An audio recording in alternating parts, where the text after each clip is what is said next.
there's no rule that says that loved ones, whether it's a married couple, whether it's close friends, there's no rule that says you must be on the same spiritual level in order to get along.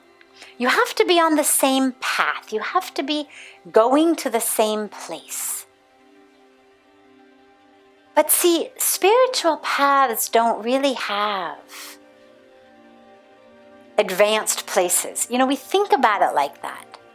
But the truth really is, spirituality is just getting us in touch with the truth of who we are. These days, of course, spirituality has also sadly become a business. And so sadly, there's now all sorts of people who will convince you that there are beginning and intermediate and advanced levels of spirituality that you can get, certified in. And the dilemma with that is, it brings that judgment of the mind into a place where the mind should not be. The mind operates in separation. That's how the mind functions. It's able to look at, understand, figure out, analyze, judge, compare things that are separate from it. So whether it's a bank statement, whether it's a job proposal, whether it's a math problem, whatever it may be, whether it's traffic on the freeway I've got to navigate, the mind is very good. It's geared to operate in separation. But spirituality is about the self. It's about who we are, the truth. The minute the mind kicks in, we've lost it. Because the minute the mind kicks in, it now is judging me from a distance. It's saying, you did great. That was a good meditation today. A+ meditation. The minute that the mind says that, I've lost my meditation. How many times do you meditate? Maybe after you've read a book or you've heard a discourse about experiences during meditation, about discovering the true self, about stillness, expansiveness, an experience of infinity, whatever it may be. And you sit to meditate and you're having a beautiful meditation. No judgment, no analysis, you're just there. And then suddenly the mind goes, oh, this must be what they were talking about. Oh yeah, this is that spaciousness. Oh yeah. The minute that happens, you've lost the meditation. Because now the mind has kicked in. So we need to not allow ourselves to hand over our spiritual practice to the games of the mind that are all about judging, levels, layers, analysis.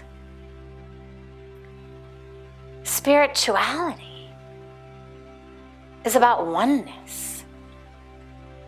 It's about union. That's what yoga means, union. There's no place for judging. You can judge an asana. You can say, your trikonasana is better than your trikonasana. But your yoga is purely individual. You can't say your yoga is better than your yoga. Sure, your leg may be straighter in the asana, but the actual yoga, well, there is no comparison. Because there's nothing that's separate. It's all about oneness. It's like saying, we're all in the Ganga River. I got in on Parmarth Niketan's Ghat. You got in on Gita Bhavan's ghat. Somebody else got in on Swargashram's ghat. So who's wetter? Right? Who's wetter? Well, we're all in the river. That's all that matters. There's no more wet, less wet. What matters is we're all in the river. Yes, we get there at different times, in different ways, from different paths. But instead of saying, who's wetter? Or I'm wetter today than yesterday, gotta get wetter. Just recognize it's not about more wet or less wet. It's about how much of you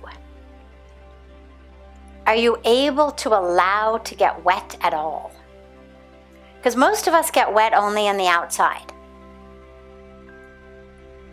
When we meditate, what we may consider a good meditation might simply be an undistracted, very attentive chanting of mantra or recitation of a prayer, and that's beautiful. But until our heart really opens, until we actually feel that mantra, the mantra is not only supposed to be recited with our lips, the mantra is supposed to be heard with our inner ear. It's supposed to be tasted. It's supposed to be felt. The mantra is meant to literally reverberate through our entire existence. So until your heart is open and the heart is wet, and all of you, the spirit is wet, that becomes the question, not who's wetter, or am I almost all wet? The question is, okay, here I am in the river, I'm wet, and yet there are parts of me I have not yet exposed to this river. There are parts of me that have not yet joined in this meditation. There are parts of me that are not chanting my mantra. Is my heart chanting my mantra? With every beat of my heart, am I chanting the mantra? Are my lungs chanting the mantra?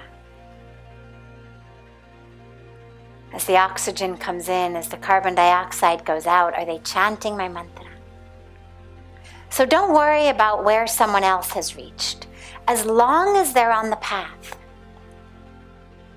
that's all that matters. Focus on your path, because remember, as our path gets deeper, we realize there is no place you end and he begins. Allow the depth of your path to open and expand, and to create so much space that it actually energetically brings him into it as well.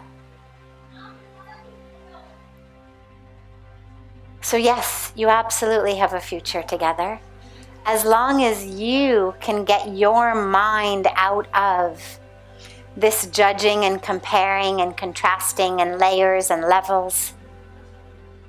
Focus on expansion. Focus on going deeper and deeper within yourself. And focus on being a transmitter, an energetic transmitter of that which you're experiencing on the inside. It's why we flock to gurus. Not only for their gyan, not only for the wisdom they give. There are many gurus who don't actually speak. With Puja Swamiji, we're very blessed that he actually gives gyan through words and teachings as well. But we flock to them. Even the ones who don't actually give teachings verbally. Because in their energetic space, we experience something different in our own selves. we experience that opening, that transformation in their presence, because they are exuding it. That which they are experiencing on the inside is just flowing out of them energetically so strongly that you feel it. Like the iron filings, get pulled by a magnet. Well, in this way, instead of pulling, it's like the energy is going out into you. And so that's what attracts us to the Guru. But even if you're not an enlightened Guru, don't worry. If you're having these deep spiritual experiences, you are also an energetic transmitter. Maybe not to masses, but at least to those who are around you. Focus on transmitting. Focus on sharing that which you're experiencing. And slowly, slowly it'll touch others. But remember, of course, everyone's got their own karmic package. And everybody's going to experience their own truth in different ways, at different times, at different speeds. Don't judge. Just love. And that love will take you deeper on your path. And that love will bring the two of you together, closer and closer.